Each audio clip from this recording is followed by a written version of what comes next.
With us now, member of the Senate Foreign Relations Committee, Pete Ricketts of the great state of Nebraska. Senator, it's good to see you, sir. Thank you. Have you seen anything over the past couple of days, past couple of months that shows President Biden has changed his view of the Chinese versus what we just saw? No, absolutely not. He is about appeasement-first strategy. Basically, with all his foreign policy, you can look at Iran and how he's freed up billions of dollars for them to be able to spend on terrorism. And that's why we see Hamas attacking Israel right now. And the same thing is true of China. We've seen, a parade of his officials going over to China to try and somehow mend these relationships after they put a Chinese spy balloon over our country. They're the ones that violated. Over Nebraska, right? Yeah, went over off at Air Force Base, which is kind of a big deal. That's where STRATCOM is, controls our nuclear forces, kind of a big deal, right? So they send a spy balloon that violates our sovereignty, and we're the ones going there on bended knee to be able to repair the relationship. This is just indicative of the way Biden runs his foreign policy. It's all about appeasement. You cannot make these people happy. She is a dictator. And to your point you were talking about, dictators tell us what they're going to do, and she has laid that out very clearly. He wants to be the world dominating power by 2049. And even if he says, hey, the planet's big enough for two superpowers, he doesn't mean it. He's lying. You know the Chinese are lying when their lips are moving. A lot to unpack here. Seems to be this fear by President Biden and his foreign policy team, right? We saw John Kerry there. We saw Antony Blinken there. We know Victoria Nuland's been very involved in the same crew from the Obama administration who had some of the same policies. They seem to have this intense fear of what might happen if we do something rather than the fear of other people doing something because we haven't. Yeah, and so they want the thing that all these countries, when you're talking about these dictators, respect is strength. You want to do something, show them strength.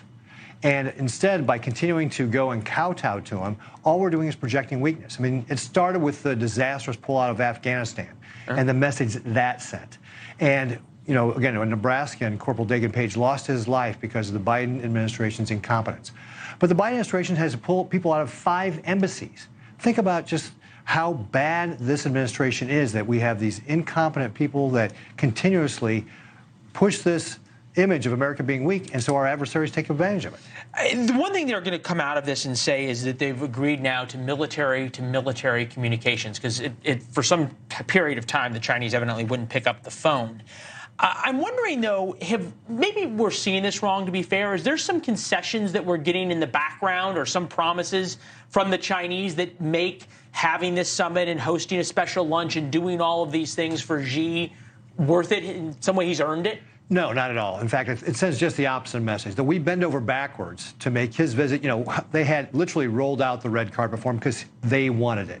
They took Chinese students and placed them along the route that she was going to drive to wave Chinese flags because he wanted it. All these things were so he wanted it. And all he's doing is saying, oh, yeah, we'll pick up the phone next time you call. He should have been doing that already. What we should have been doing is saying, hey, we're going to close consulates until you agree to start taking our call so that we can avoid a military conflict, because, frankly, it's in your best interest to avoid this. Last question. I've heard some who are, consider themselves experts in China. I think you're more so of one. Is the president missing an opportunity in terms of their economic weakness right now? Absolutely.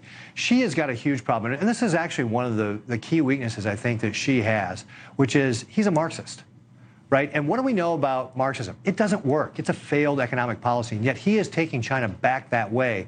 And he is using nationalism to try and cover his tracks as he goes backwards. But, there's that apocryphal story about Milton Friedman telling Reagan, hey, either we're right or they're right, talking about the Russians. We think our economic system's right. That's what we should be using to drive the Chinese to say, hey, we're going to actually start playing by the international rules here, because we can make it so their economy suffers. Interesting. Senator, we really appreciate the time. Thank you very much in the perspective.